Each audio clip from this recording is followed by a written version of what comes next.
কি রে, কই গেছিলি? খেলতে গেছিলাম। তোরে কত করে কইছি রোদ্রে রোদ্রে ঘুরা খেলার দরকার নাই।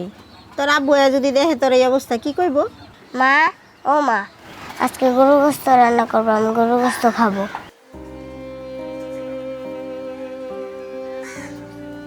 আমি গরুর গোস্ত কই পামু? না, আজকে গরু গোস্ত রান্না করবো, গরু গোস্ত দিয়ে ভাত খাবো। আচ্ছা ঠিক আছে, তোর আব্বাই কামের চাইলে আমি কমুনি গরুর গোস্ত আনার কথা।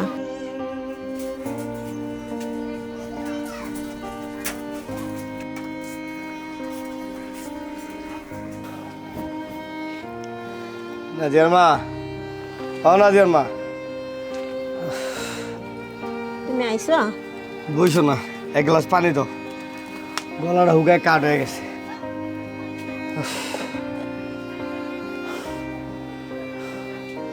না শোনো, একটা কথা কইতাম। কি কথা? মাইয়াটা গরুর গোস্ত খাওয়ার লেগে বায়না ধরছে, ওর লেগে আধা কেজি গরুর গোস্ত আনা যায় না? গরু গোস্ত কেমনে আনবো? গরু গোস্ত যে দাম, আর তুমি তো আমার সব ভালোই জানো। আচ্ছা হনো, একটা কথা কই, সামনে তো কোরবানির ঈদ, কোরবানি ঈদে কোথাও থেকে দেখি গরু গোস্ত ব্যবস্থা করা যায় কিনা। হ্যাঁ, মায়ের একটু কোন বুঝাও।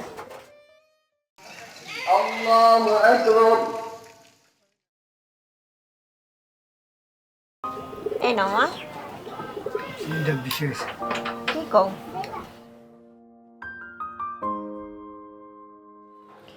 মা, ও মা, এবারে ঈদের বেলাও কি আমরা গরুর মাংস দিয়ে ভাত খেতে পারবো না?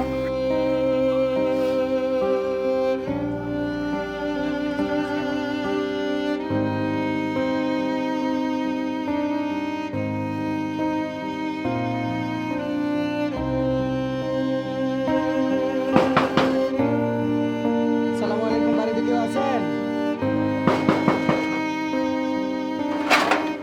আসসালামু আলাইকুম, কেমন আছো তুমি? আসসালামু আলাইকুম, ভালো আছেন? আমরা সোয়া ফাউন্ডেশনের পক্ষ থেকে আপনাদের জন্য কুরবানির মাংস নিয়ে আসছি। আলহামদুলিল্লাহ, আমরা অনেক খুশি। খুশি যাক, মাশাআল্লাহ।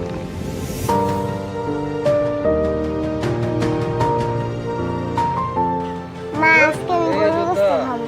হ্যাঁ মা, আজকে তুমি গরুর গোস্ত খাইবা, আমি তোমার এখনই গরুর গোস্ত রান্না করে দিব।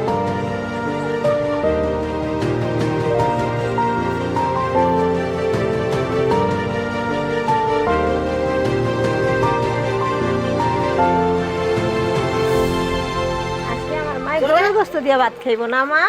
হ্যাঁ। এই তো রান্না হয়ে গেছে। মা, দাও না একটু খাই। ওরে বাবা, এখনই খাইতে হইব, সিদ্ধ হয় নাই তো বাবা, একটু হোক। ঠিক আছে। এই তো হয়ে গেছে মা, আর একটু।